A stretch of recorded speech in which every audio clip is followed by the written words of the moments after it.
जय रघुनाथ जी की। मैं कुंवर राजेंद्र सिंह नरूका, बसेठ अलवर राजस्थान, राष्ट्रीय अध्यक्ष श्री राम राज्य मिशन।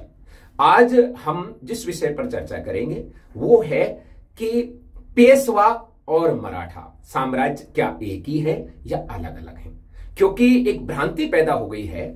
जो एक नक्शा दिखाया गया 8th क्लास की NCERT की बुक में, उसमें दिखाया गया है अटक से कटक तक मराठा साम्राज्य, और उसको शेफरन कलर में दिखाया गया। यह एक बहुत ही सोची समझी रणनीति है और हमारे विरुद्ध एक षड्यंत्र है। मैं आपको एक बार पुनः बता देता हूं कि मराठा एक क्षेत्रीय आइडेंटिटी है, जबकि मराठा में सभी वो जातियां हैं जो दूसरे राज्यों में होती हैं। मराठा राजपूत अलग अलग नहीं है। जब महाराष्ट्र के अंदर क्षत्रियों को मराठा जाति से जोड़ा जाता है और राजस्थान में वो क्षत्रिय जातियां राजपूत कहलाती हैं। इसीलिए मराठा जाति के सभी जितने भी टाइटल हैं वो निश्चित रूप से राजपूतों के क्षत्रिय राजपूतों के 36 राजवंश हैं, उन्हीं का विस्तार है। जैसे आप कहोगे नहीं वो 96 है, हाँ बिल्कुल है, क्योंकि सिसोदिया कुल के 3 वहां भाग बने हुए हैं। एक है सिसोदे, दूसरा है भोंसले और तीसरा है घोड़परे। तो एक ही कुल के 2-3 जब नाम हो जाएंगे तो वो 96 हो जाएंगे। जैसे अब कछवा कुल को आप केवल एक लिखेंगे तो अलग बात है, और यदि आप नरूका, शेखावत, राजावत, खंगारावत लिखेंगे तो वो बहुत सारे कुल हो जाएंगे। तो मैं आपको अनुरोध करता हूं कि हमें इसको समझने की जरूरत है कि ऐसा क्यों किया गया, ऐसा किस लिए किया गया है और इसके हिस्से क्या है। हिस्से इसके इस तरीके से हैं, इसको 2 हिस्सों में समझना होगा आपको। मराठा साम्राज्य जो है वो सूर्यवंशी सिसोदिया कुल के मेवाड़ राज परिवार से सज्जन सिंह जी, शुभकरण सिंह जी आदि गए हैं। उनके परिवार से जो वहां बाबाजी भोंसले थे, जिनको भोंसा जी बोलते हैं, उन बाबाजी भोंसले से ये परिवार अलग हुआ या परिवार जाना जाता है। शाहजी भोंसले आदिल शाह के पास एक जमींदार थे, जागीरदार थे, और उनके ज्येष्ठ पुत्र हुए हैं कुंवर शिवाजी महाराज, जिनको छत्रपति शिवाजी महाराज के नाम से जाना जाता है। उनकी माता श्री जीजाबाई जी वो यदुवंशी जादव कुल की थीं, जो लखोजी राव जादव सिंधखेड़ा के जागीरदार थे, ठिकानेदार थे, उनकी पुत्री हैं। आप इस नाम से ही समझ लीजिए कि ये जो जीजाबाई नाम है ये हिंदुस्तान में केवल एक ही जाति में प्रयोग होता है।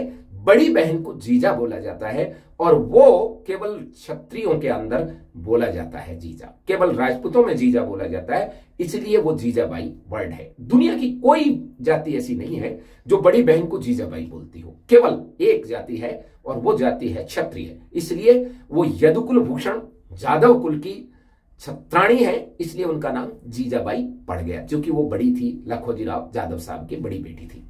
हमारे यहां परिवार में भी बड़ी बहन को जीजाबाई कहा जाता है। और ये जीजाबाई जो हैं, इनका विवाह हुआ है, उनका विवाह साहूजी महाराज से हुआ, जो कि आदिल शाह के यहां दरबार के अंदर एक सामंत की तरह, एक जागीरदार की तरह थे। और उनके पुत्र पैदा हुए हैं जिन्हें छत्रपति शिवाजी महाराज के नाम से जाना जाता है। छत्रपति शिवाजी महाराज ने धीरे धीरे अपना साम्राज्य स्थापित किया, और इस साम्राज्य स्थापन में पुरंदर की जो संधि है वो मुख्य रोल अदा करती है। महाराष्ट्र के अंदर मराठी में जो सीरियल हैं उनको भी यदि आप देखेंगे तो उसमें बिल्कुल, अब मराठी सीरियल जो बनेगा उसमें तो शिवाजी महाराज के साथ किसी प्रकार का कोई अन्याय नहीं हो सकता, और मिर्जा राजा जयसिंह जी को कोई बड़ा चढ़ाकर उसमें नहीं दिखाया जा सकता।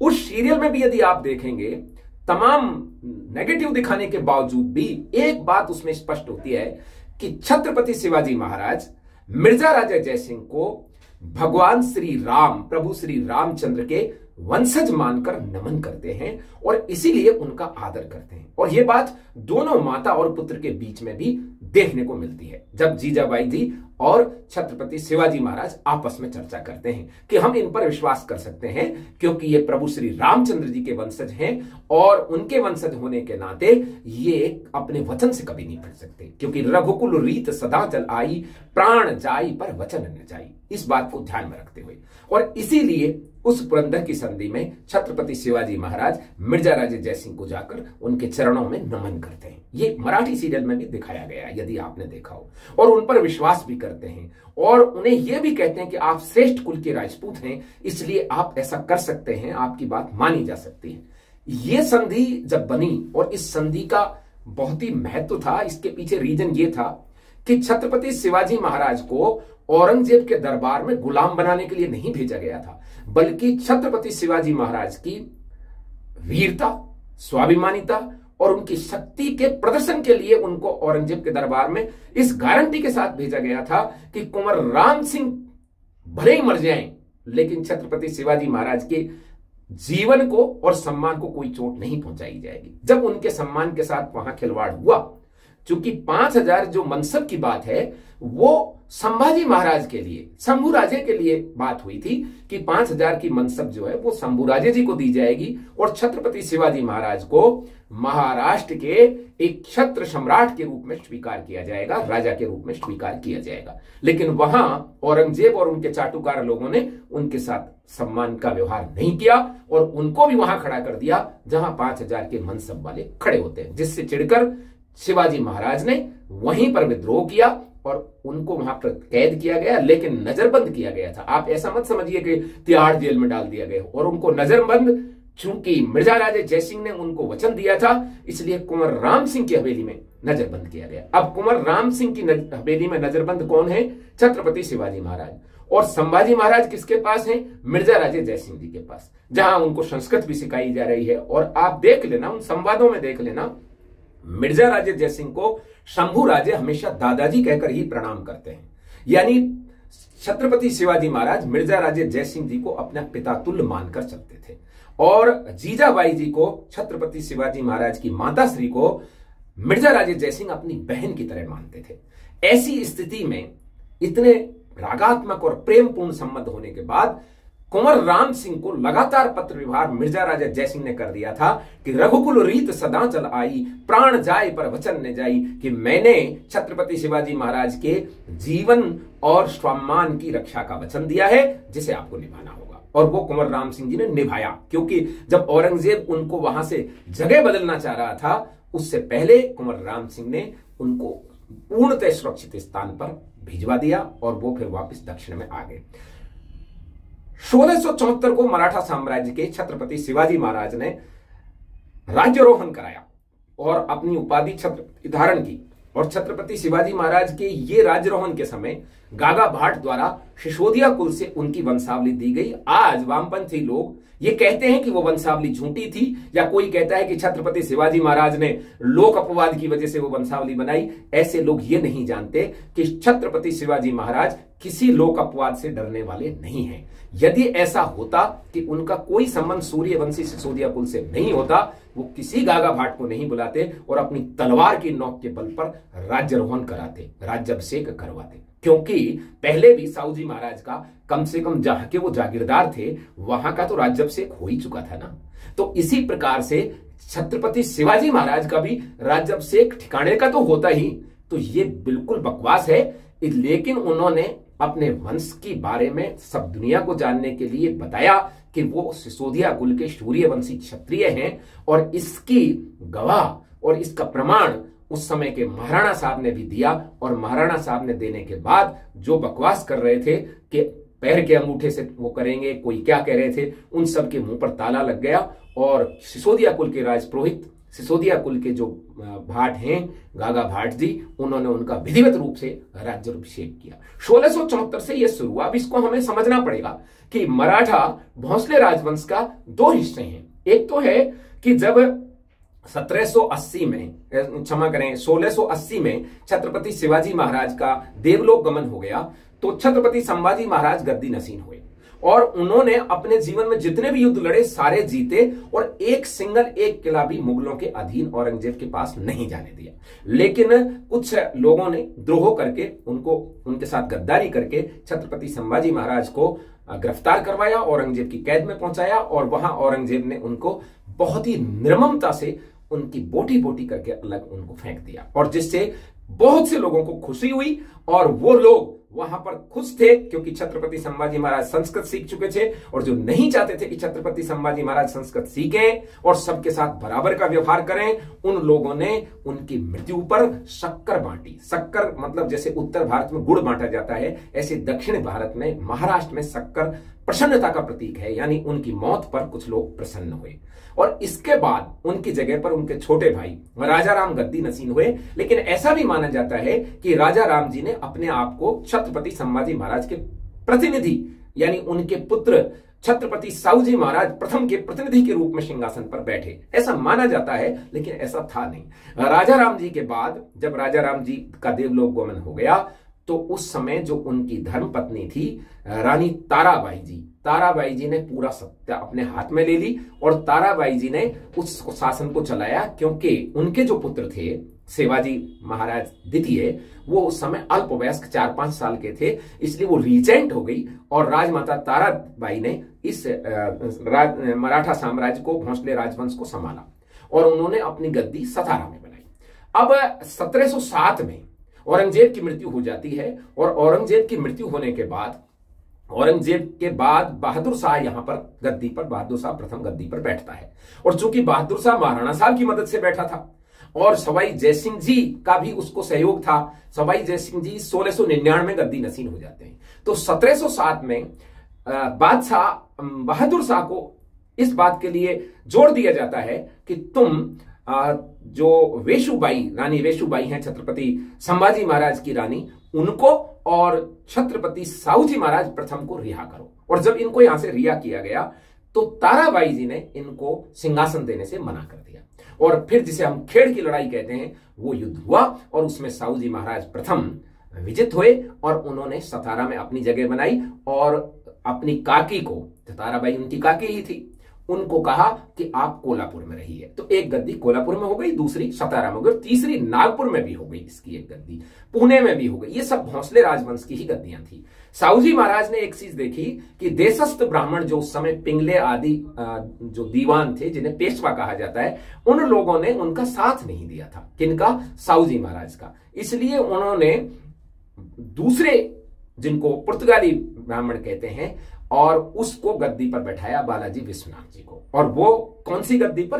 पेशवा की गद्दी पर। और उन्होंने ये भी कहा कि पेशवा अब केवल मंत्री पद तक या लिखा पढ़ी तक सीमित नहीं रहे, केवल पंत नहीं रहे, बल्कि ये अब युद्ध भी लड़े और सभी सैनिक शक्ति के लिए काम करें। तो जो पेशवा बालाजी विश्वनाथ हैं प्रथम, जिनको कहते हैं, जो पहले पेशवा हैं भट्ट वंश के, उन्होंने साहूजी महाराज के साथ मिलकर बहुत अच्छा काम किया और सवाई जयसिंह जी से भी उनके बहुत अच्छे संबंध थे। सवाई जयसिंह जी के साथ साथ महाराणा साहब से भी उनके अच्छे संबंध थे और दुर्गादास जी राठौड़ और फिर बाद में महाराजा अजीत सिंह जी से भी उनके अच्छे संबंध थे। साहूजी महाराज प्रथम जब तक रहे हैं, फिर 1920 में, क्षमा करें, 1720 में बालाजी विश्वनाथ चले जाते हैं और उनकी जगह बालाजी बाजीराव आ जाते हैं, जो बाजीराव प्रथम जिनको हम कहते हैं, पेशवा बाजीराव प्रथम।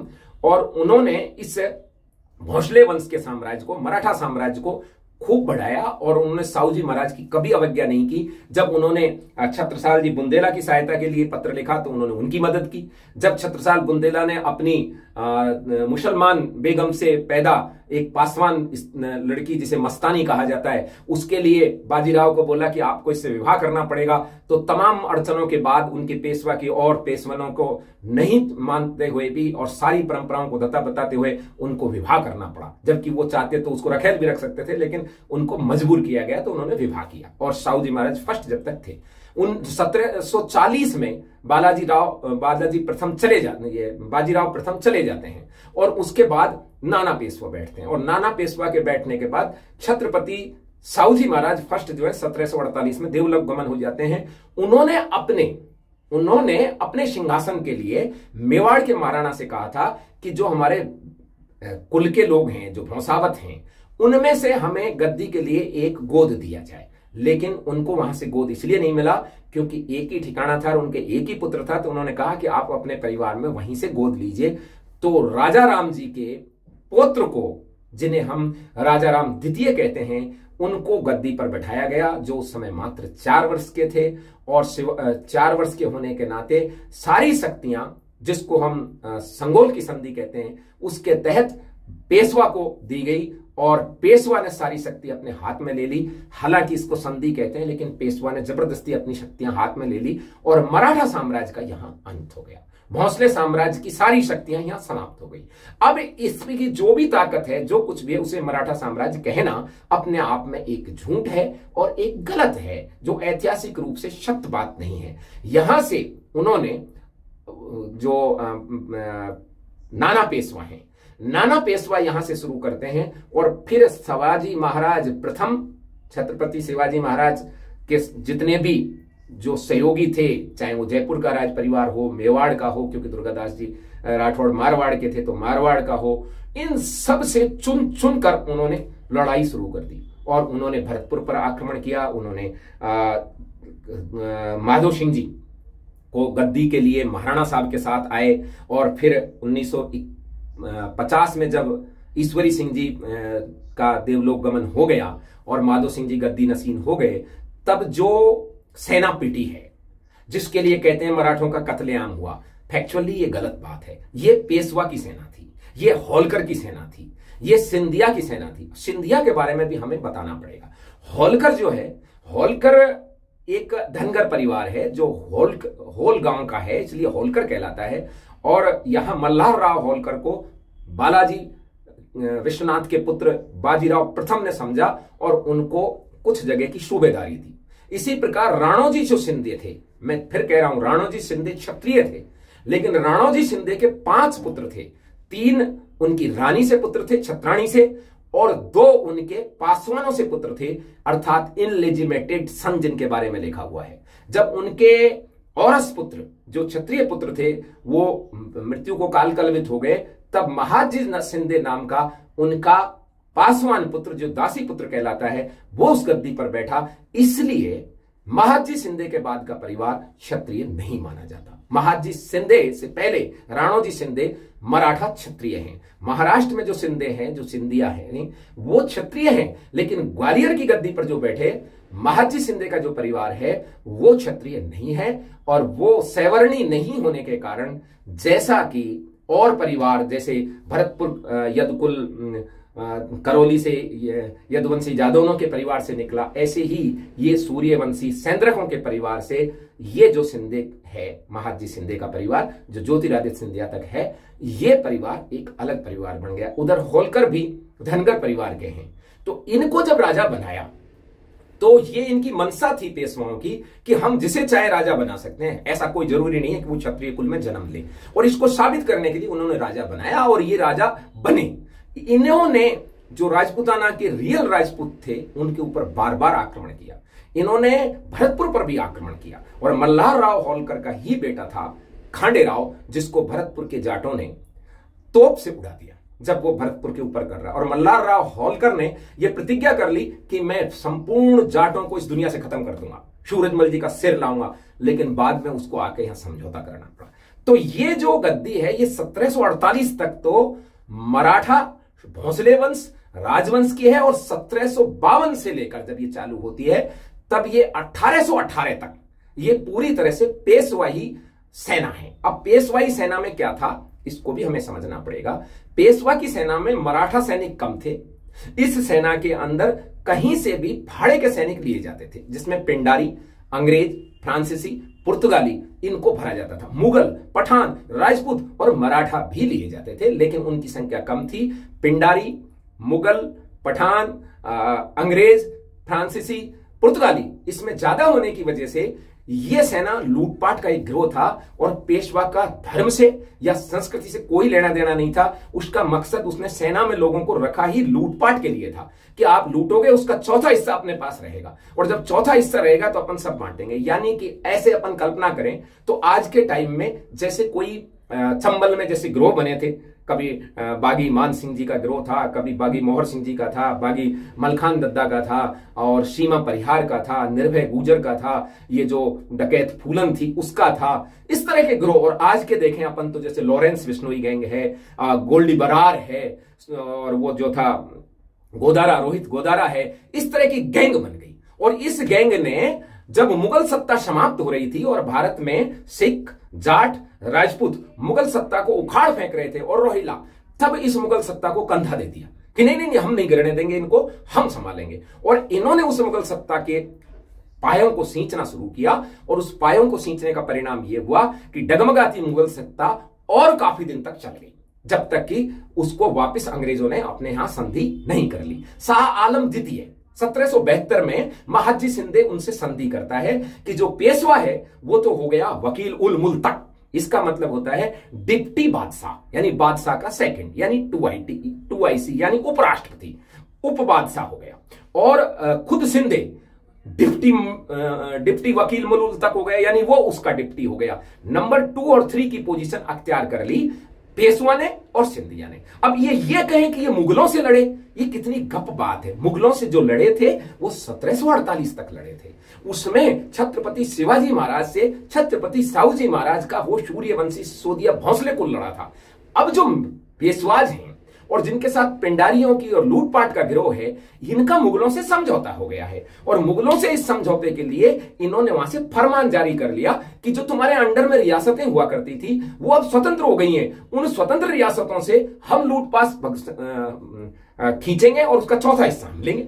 इस बात को तैयार होने के लिए इन्होंने बार बार आक्रमण किया। अंग्रेज और फ्रांसीसी जो सेना नायक आए उनके पास हथियार थे, अच्छी सेना की तकनीक थी, और उस तकनीक के सहारे इन लोगों ने इनको बहुत बुरा हाल कर दिया। मंदिर भी ये लूटते, सारी चीजें ये लूटते, और ऐसी स्थिति में यहां के जितने भी जो राजस्थान के रजवाड़े हैं, जो राजपूताना के रजवाड़े कहलाते थे, इन पर बार बार आक्रमण करने के बाद होलकर भी 1794 में पेशवा बाजीराव द्वितीय से नाराज हो गया था, और उसने 1796 में उसको हरा दिया। उधर निजाम जो है 1792 में अंग्रेजों से संधि कर चुका, फिर होलकर भी कर लिया, और ये लोग अंग्रेजों के साथ भी मिल गए। पहले ये मुगलों के साथ मिले, फिर ये अंग्रेजों के साथ मिले। पहले लड़े, लेकिन जब नहीं पार पड़ी तो उनके साथ घुटने टेक करके उन पास में उनके अपनी पगड़ी वगड़ी सब उनको गिरवी करके ये उनके साथ हो गए। जब ये उनके साथ हो गए, फिर भी ये बीच बीच में भारत के दलित वर्गों के साथ, जिनको आज हम महार जाति का कहते हैं, उनके विरुद्ध बहुत ही अमानवीय कृत्य करते थे,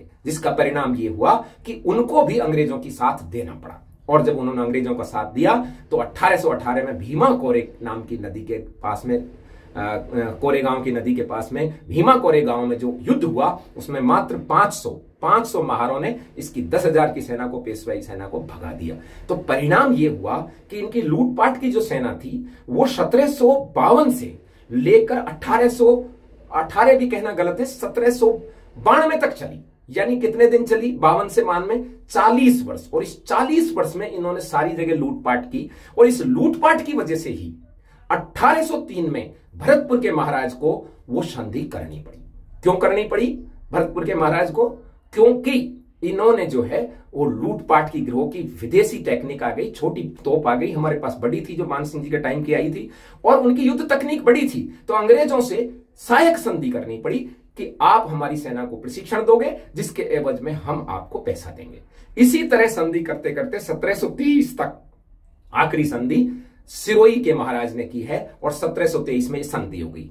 इनके पास में 1790 10 सितंबर 1790 को मेरवाड़ा और अजमेर हाथ आ गया था, जब महाराजा विजय सिंह की सेनाएं और जयपुर के महाराज प्रताप सिंह की सेनाएं उस युद्ध के अंदर हार गई थी। जो युद्ध था ना, इस पे मेड़ता का युद्ध कहते हैं जिसे, उस युद्ध में हार गई। तो अजमेर में इनका जगह बन गई थी होलकर की और इनकी पेशवा की सेना की। लेकिन 1818 में डेविड ऑक्टिशन ने उनको हराया, और हराने के बाद मैं एक चीज और बता दूं, डेविड ऑक्टिशन के पास अनेक स्त्रियां थी, और उन स्त्रियों में उनकी स्त्रियां थी जो आजकल क्षत्रियों पर मुगलों के साथ रिश्तेदारी की बात करते हैं। उनमें यदि आप जिक्र करेंगे, डेविड ऑक्टिशन जिसने नसीराबाद को बसाया, छावनी बनाई, जिसको भारत का नसीरे हिंद भी कहते थे, उसकी जो 15-20 उसकी औरतें हैं, बेगम हैं, वो किस किस जाति की हैं, आप सबसे अनुरोध है एक बार जरूर पता करना उनकी। वो सब मजा आ जाएगा उनकी जातियां पता करके। और वो क्यों गई? कोई तो दूध दही के चक्कर में चली गई, कोई किसी और के चक्कर में चली गई, ये भी आप पता करना। लड़के नहीं, वैसे ही राजी राजी चली गई महलों के सुख के लिए। तो डेविड ऑक्टिशन को भी आपको पढ़ना जरूरी है। मेरा कहने का मतलब यह है कि 1792 में आते आते 40 साल में यह ध्वस्त हो गया। 1796 में पेशवा बाजीराव द्वितीय ने घुटने टेक दिए अंग्रेजों के सामने, और 1818 में इस बात से नाराज होकर जो छत्रपति प्रताप सिंह जी महाराज हैं सतारा के, उन्होंने कहा कोई पेशवा पद नहीं है, खत्म, और उस पेशवा पद को समाप्त कर दिया। ये अब दो बात हैं। जो 1674 में साम्राज्य शुरू हुआ वो 1818 तक नहीं है, बल्कि 1748 तक है, वो मराठा साम्राज्य है। और ये जो है 1752 से चालू होकर ये 1818 कह लीजिए आप, क्योंकि अजमेर मेरवाड़ा से वो अंग्रेजों ने तभी लिया, ये पूरी तरह से पेशवाई लूटपाट का है। अब इन्होंने ये देकर एक बहुत बड़ी चाल चली, और वो चाल ये है कि अब राजस्थान के जो लोग हैं वो किसको गाली दे रहे हैं? मराठों को। कोई छत्रपति शिवाजी महाराज को गाली दे रहा है, कोई छत्रपति साहूजी महाराज को गाली दे रहा है, कोई कह रहा है मराठे क्षत्रिय ही नहीं है, और उधर से मराठों को कोई पराठा कह रहा है, कोई क्या कह रहा है। दूसरी तरफ मराठा क्षत्रिय क्या कर रहे हैं? वो फिर मिर्जा राजे जयसिंह जी का चरित्र हनन कर रहे हैं, वो सवाई जयसिंह जी का चरित्र हनन कर रहे हैं, वो महाराजा ईश्वरी सिंह जी का चरित्र हनन कर रहे हैं, और वो क्षत्रियों के प्रति भी, राजपूतों के प्रति भी ऊटपटांग बात बोल रहे हैं। दोनों लड़ रहे हैं। मजा कौन ले रहा है? पेशवा के समर्थक। और अभी कुछ फर्जी आइडिया आईटी सेल की ओर से पेशवा के समर्थन में चालू कर दी, क्योंकि मजबूरी में इनको कमेटी तो बैठानी पड़ी, लेकिन उससे पहले दबाव बनाने के लिए फर्जी आइडिया जो आपको मराठा के नाम से मिलेगी, कोई लिखेगा मराठा राज, कोई लिखेगा मराठे भोसले वंश, कोई छत्रपति शिवाजी महाराज लिखेगा, उनकी वो वीडियो लगाएंगे और इसको बताने का प्रयास करेंगे। हमको एक बात समझनी होगी, महाराष्ट्र के अंदर जितने चैनल हैं वो दिखा रहे हैं कि साहब क्या फर्क पड़ता है, मुगलों की भी तो राज थे, यदि मराठाओं का दिखा दिया। मराठाओं के राज्य से क्षत्रियों को कोई प्रॉब्लम नहीं है। यदि छत्रपति शिवाजी महाराज का राज पूरी दुनिया में दिखाया जाता है, मैं उसका स्वागत करूंगा। छत्रपति साहूजी महाराज का दिखाया जाता है, मैं स्वागत करूंगा। लेकिन पेशवा जो खुद डिप्टी है मुगल का, और वो यदि इसको साम्राज्य दिखाया जाएगा, तो फिर अकबर के साम्राज्य को मानसिंह का साम्राज्य कह दो, उसको भी कर दो आप केसरिया, वो भी केसरिया हो गया, फिर तो सूर्यवंशी साम्राज्य हो जाएगा। वो जो खुद डिप्टी हैं, दूसरे के लिए चौथ वसूलते हैं, दूसरे के लिए लूटपाट करते हैं, उनके साम्राज्य को दिखाकर भारत के बच्चों को आप क्या बनाना चाहते हो? ये एक शर्मनाक बात है। मराठा साम्राज्य 1748 में समाप्त है, और पेशवाई लूटपाट 1752 से शुरू होकर 1792 तक चलती है, और 1792 से लेकर 1818 में बीज वंश समाप्त हो जाता है, और कोई पेशवा पासवा कुछ बचता नहीं है। आज की तारीख में हिंदुस्तान में कोई पेशवा नहीं, कोई पेशवा का वंशज नहीं। जो एक आध कोई घूम रहे हैं ड्रामाबाज, वो फर्जी है, उनका कोई लेना देना नहीं। दुनिया में पेशवा का कुछ लेना देना नहीं है। जबकि 1948 से 1950 तक जब मर्जर हुआ है, उसमें सतारा भी प्रिंसली स्टेट है, कोल्हापुर भी प्रिंसली स्टेट है, नागपुर भी है, पुणे भी है, गायकवाड़ स्टेट बड़ौदा भी है, ग्वालियर की सिंधिया की भी है, होलकर की भी है, हमारी भी है। कुल 580 रियासतों का मर्जर हुआ, जो 2/3 भारत था। इसमें कोई पेशवा पासवा का कहीं पर भी नाम नहीं है, ना 9 गन सैल्यूट से ऊपर का, ना 9 गन सैल्यूट से नीचे का। इसलिए हमको यह समझना पड़ेगा, विरोध करते समय